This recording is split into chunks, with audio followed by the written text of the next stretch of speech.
Hello everyone, this is Mr. Jackson, and we're going to be finishing off lesson 2 with part 3 here, and this is going to be the last 3 patterns of evolution. And so let's go ahead and get right into it.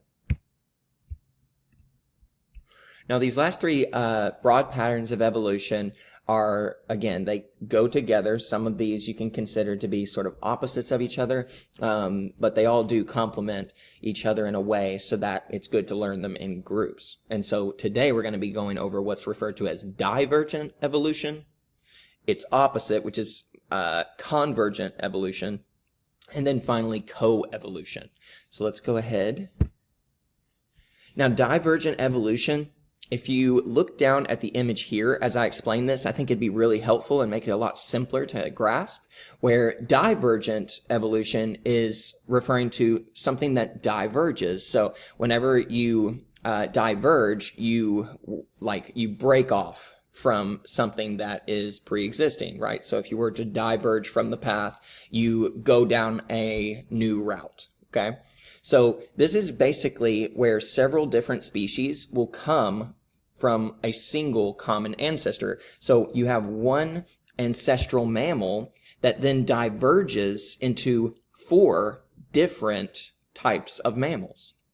And so it's important to understand new environments are ultimately what's going to cause this. You can trace this back to our first part with speciation, where you have to have some sort of isolation amongst different populations of this ancestral mammal in order for those environments to naturally select for different traits that will develop and evolve over time. So an example here is just you have this ancestral mammal. Let's say 4 different populations of that mammal were to become maybe geographically isolated, and over millions and millions of years we have evolution generation after generation within these populations that cause 4 very distinct types of mammals to exist. And so we have something initially that's the same that then diverges into many that are different. So that's divergent evolution. On the other side of that, whenever we have a bunch of different organisms that would then converge or come together in some way, that's what we call convergent evolution. So this is when unrelated species, so that, again, they are not related, at least not very closely. They evolve similar characteristics because they happen to live in environments that are similar. So this is to say, we do not have a common ancestor with these species.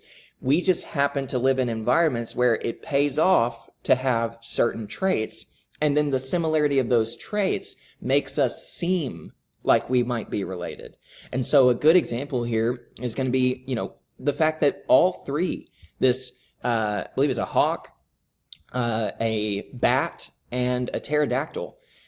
Those 3, we have a bird, a mammal, and a reptile. They are not related anywhere closely to each other. However, within their environments, they evolved the ability to fly.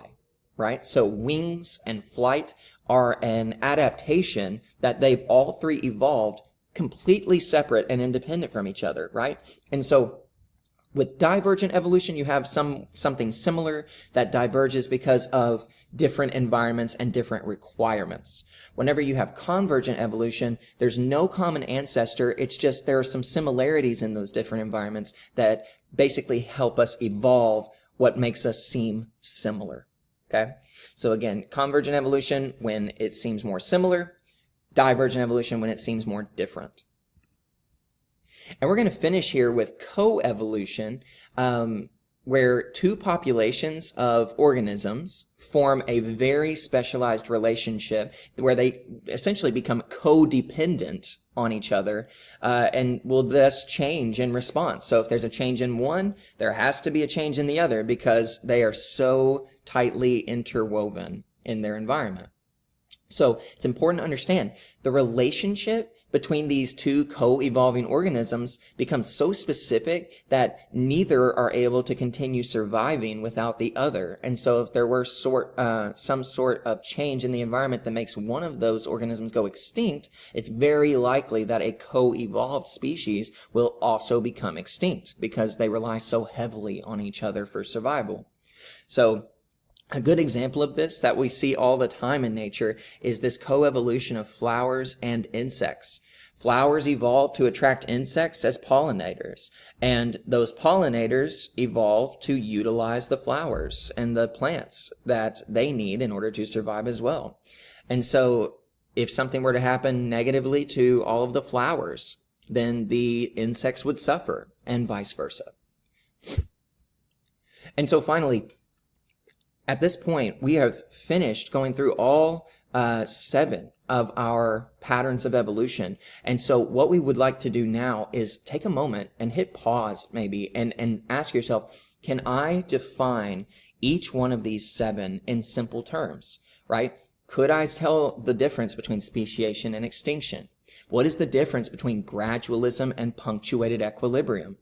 The difference between divergent or convergent evolution. And if I were to be given an example of either of these or any of these, could I identify which one it is? And we're going to have a practice activity that we actually utilize for that very purpose. And that concludes lesson 2 of unit 4. And I hope you guys found these 3 parts helpful, and we'll see you at the next one.